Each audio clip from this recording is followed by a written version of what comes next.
Well, you'd hardly know it, but it's officially spring in Labrador, and that means we've made it through another long, cold, northern Canadian winter. It's been 3 years now, and that's long enough to prove to us that whatever we've put into this off-grid life, it's working. Following along in my videos may seem somewhat deceiving as it all looks so easy. Well, not so. We've had a lot of serious challenges, but we've figured out that shelter, heat, power, water, and sewer are the basics. And in this video, I show you how we've overcome these, and in doing so, resulting in us having the very best life.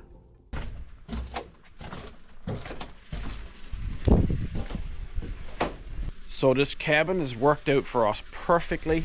It's a log cabin kit. And it's like logs that are form fitted, like Legos putting it together. It was pretty easy to put together. We did it ourselves. And I get asked a lot, and these walls are about the equivalent of an R28. And although it looks kind of big, it's not. It's 26 feet by 34 feet overall, with a little outcrop there for our porch / mudroom.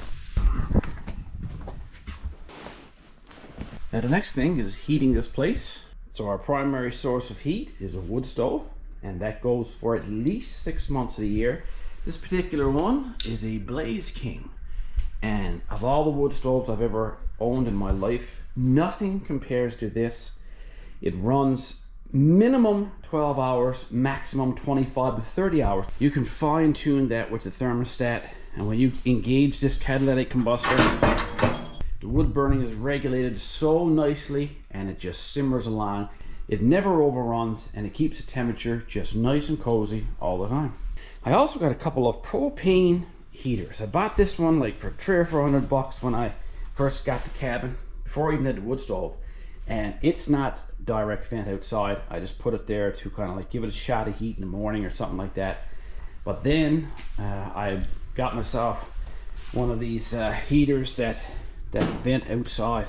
And this one has a thermostat on it, so it cuts in and out as the temperature lowers and gets higher.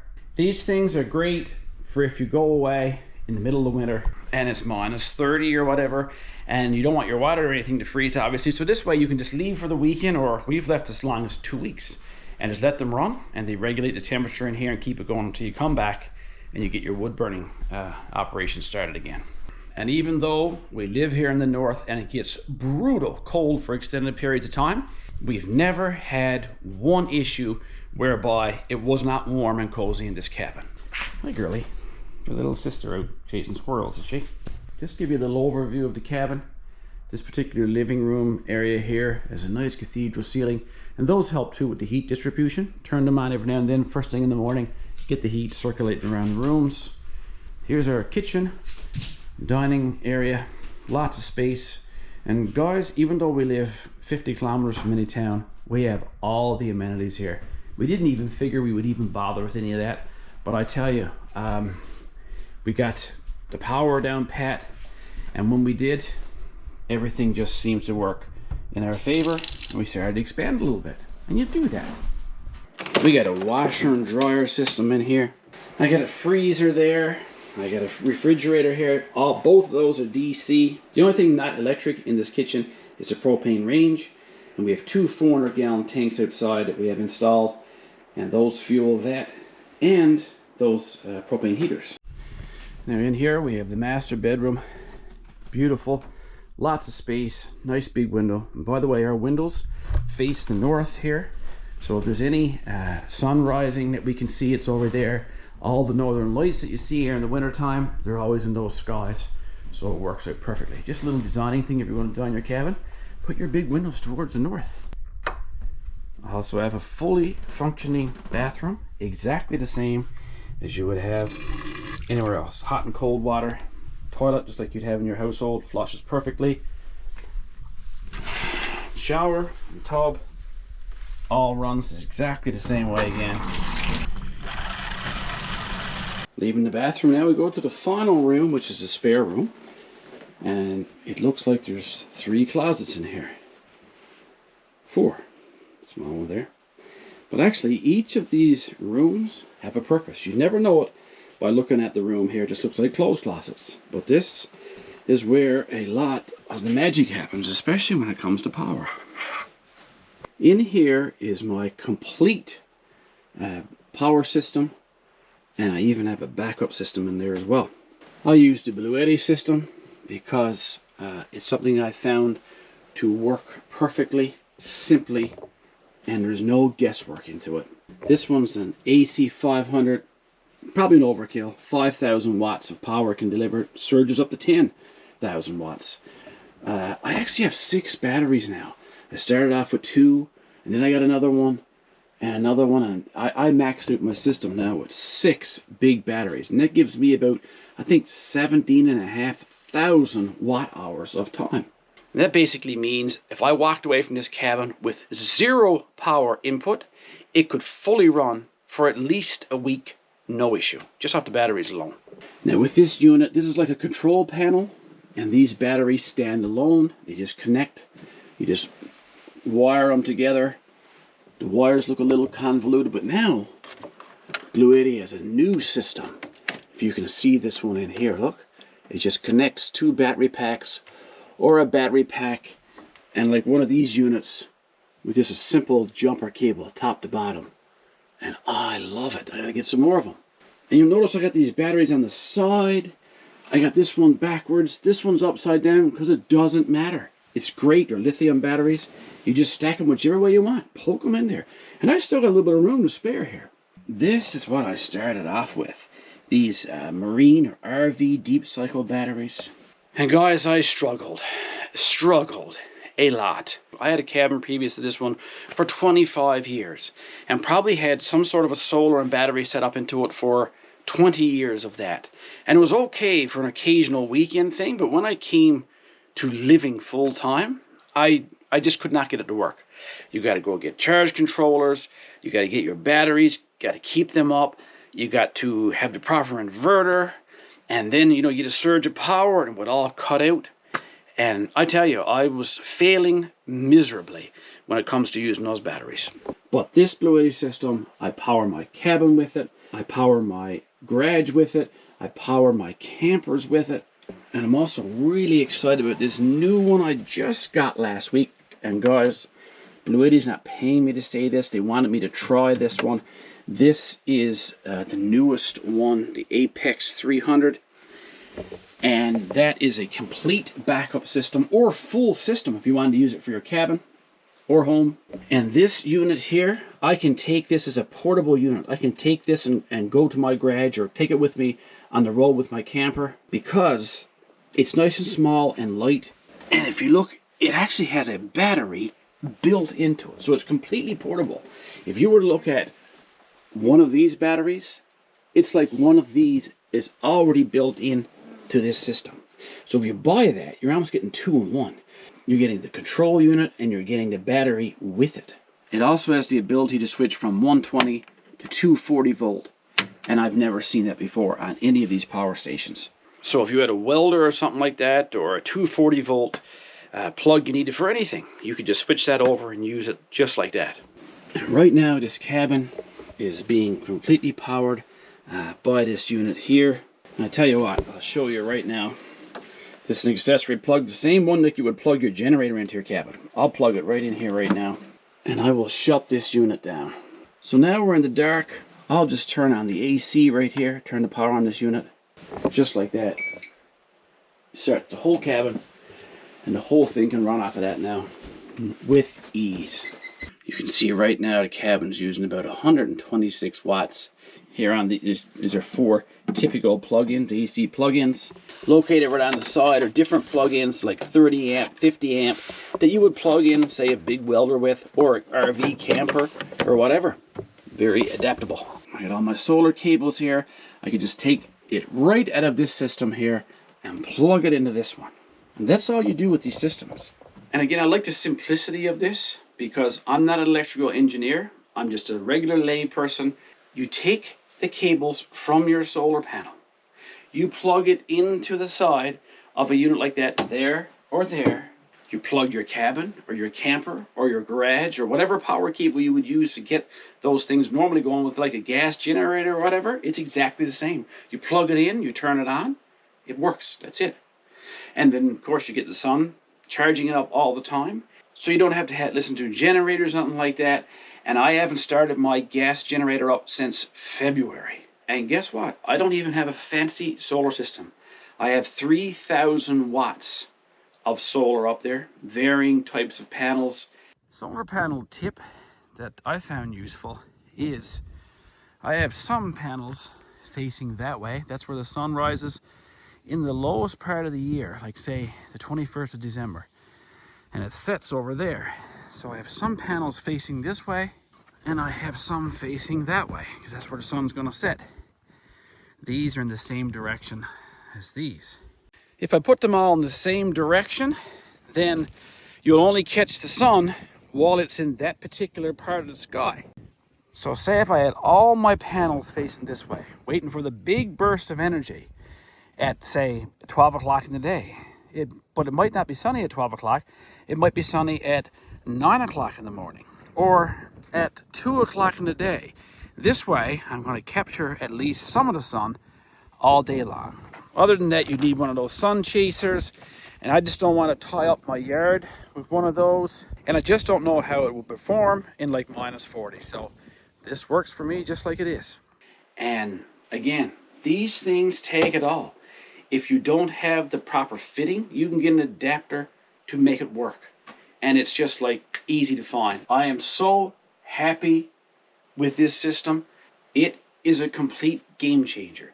It went from complete frustration to absolute happiness. No lights flicker. I never get any trip outs. I never get any beeping or faults unless I'm doing something with myself that I shouldn't be doing. Plug and play. You have the power. When Blue Eddy asked me to try this, they also offered me a code for you guys to use.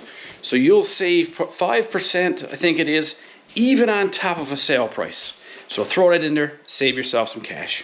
Now you hear the squirrel too? Go get him. Like they would ever catch one.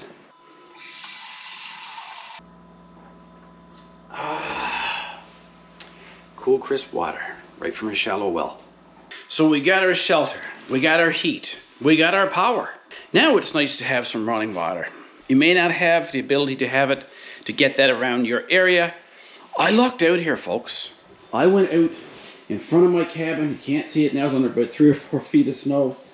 But I went out there and I dug myself a shallow well with my little tractor. I struck water at about 7.5 feet down, just a trickle. I got someone to come down and put it down about 10 feet through a culvert in the ground. And I have a lot of water, like 125, 130 gallons of water in that well all the time. And if I flush it out, within 1 hour, 65 gallons is back in there again. More than I can use, and it's crystal clear and clean. So I lucked out that way. I know some people get their water right from their lake source. They kind of just bury the line out there and bring it up to the cabin that way. Other people use artesian wells.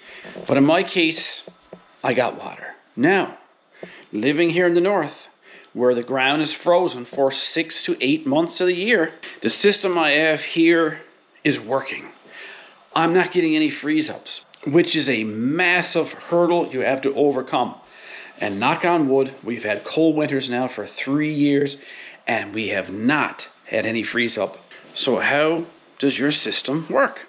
It's a very simple setup, like cheap and easy. I threw that culvert in the ground in my well. My well is about 125 feet from there. I got a pipe running into that room. I have a cheap $200 sump pump down there that pushes the water up through a pipe and under the cabin and comes up into this room right here. Yes, in this room. This is a multi-purpose room. Every space is utilized. Now when that water comes from that well up underground, it comes up into a pipe right here and goes down into this big tub I have. This tub is about 50 gallons, by the way. There is no water in this pipe currently. This goes straight to my well from here. It's empty all the time, except for when this tank goes down a bit lower than this, to about there. I got a floating switch inside of there. And that floating switch tells that pump at the end of that pipe down in the well when to turn on and turn off. So the water goes down in the cube till it gets about right there. It tells it to kick in. Now the power goes to that pump down in the well, The pump pushes the water up, in through the pipe, fills up this tank. Again, there's a floating switch inside. It floats up, when the water gets to about there, it shuts off. So I never have to regulate it. And it's been there for nearly 3 years, no issues whatsoever. So what happens when this switch shuts off here? It cuts off the power to that pump down in the well. And when the power goes off, then this pipe empties out because the water flows down gravity flow right back down to the well.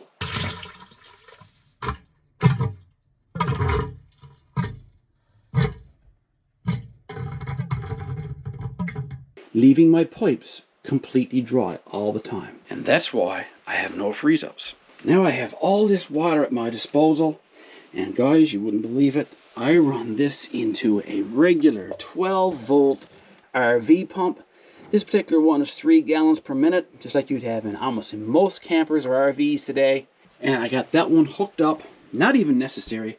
I hooked it up to a small 3-gallon pressure tank. So when I use the water, the pressure goes out of this tank. It tells this pump to fill it up again. It fills it up, and now I got this pressure tank full of water like it is right now. And that just runs through the rest of my cabin through these water pipes. I have all PIX pipes, and I have a hot water on demand system right here. And this works perfectly as well. You can get all sorts of units. This is actually a cheaper one. I'd like to update this one to a nice digital one. Right now I just got the manual settings on it. You see I got little marks there with the markers because that's where it works the best. The hot water on demand kicks in instantly, stays going, and this water is so hot that you can't even touch it. And how well does the water work? What kind of pressure you got? Look at this. This will actually go out over the sink if I'm not careful. Kitchen tap's the same thing. And of course, you just use like you would a regular tap. You want hot water? Put it back there. And if you add up the cost of all this stuff, it is minimal, guys. I tell you, I got this off Amazon.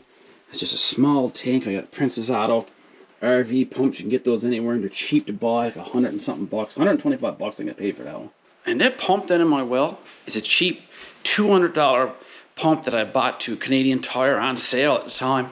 And I got a confession to make. I didn't think it would work a month. So much so that I put the second one down in the tank at the same time, just in case. I said, well, at least I got a spare down there. And it's been almost 3 years. Knock on wood. It has not given out yet. Now it probably will today. I just said that, but... Get in here. Here. Get in here. Sit pretty.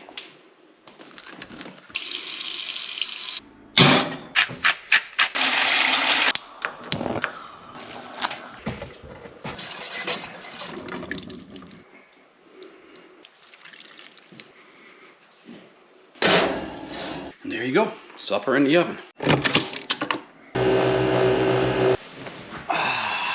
So I got those things crossed off the list there. A very important one, unless you have an outhouse, is sewer, septic. And it might be a gross thing to talk about, but it's necessary to have a comfortable lifestyle if you want it. It's nice to have. I've used everything over the years, guys, from oil barrels to plastic barrels and you name it. But when we came here, we had to abide by the rules and regulations, and it's a full-size home. I wanted it to work correctly anyway. So I got myself a 600-gallon double-chambered professional homeowner's septic tank. I got 4-inch pipes going into that. I will mention that I have it heat traced as well. Same with my pump one, guys. I forgot to mention that earlier. I've never had to use it yet. But if you did have a freeze up, that's a backup thing. I have my pipes insulated all the way along, so I can just run that heat trace and thaw it out if need be.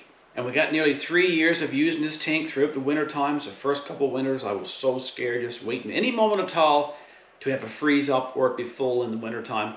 But it hasn't. It's working properly. And how do I know it's working properly? I have a vent pipe on that extends up over the roof of my cabin. And if you walk by that vent pipe, you know the septic tank is working.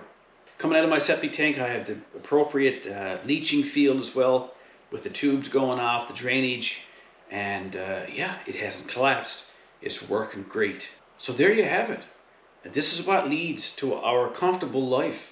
It's simple. I kept it as cheap as I possibly could. We're not wealthy people. But to be honest with you, living like we are now, I feel like a king.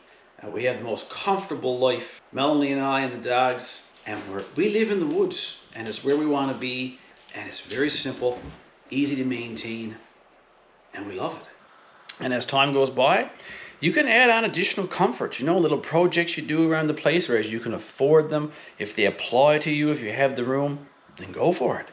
We find ourselves picking at little projects and little additions all the time, and just kind of elevate your comfort even more. Well, I'd love to stick around and chat with you guys some more, but I got some laundry to do because Melanie's been gone for a few days, and like most men, we wait until the last minute to do laundry. Well, guys, I hope I answered a bunch of your questions and got you to see how we live here, simply, cheaply, comfortably. And I hope that you guys can attain the same if that's what you want. If you like these types of videos, just follow along as we do different projects week for week. And until those videos, take care of each other, get outside and enjoy everything outdoors. And we'll see you next time. Guaranteed. We'll see you next time. Guaranteed. And we'll see you next time. Guaranteed. Get outside.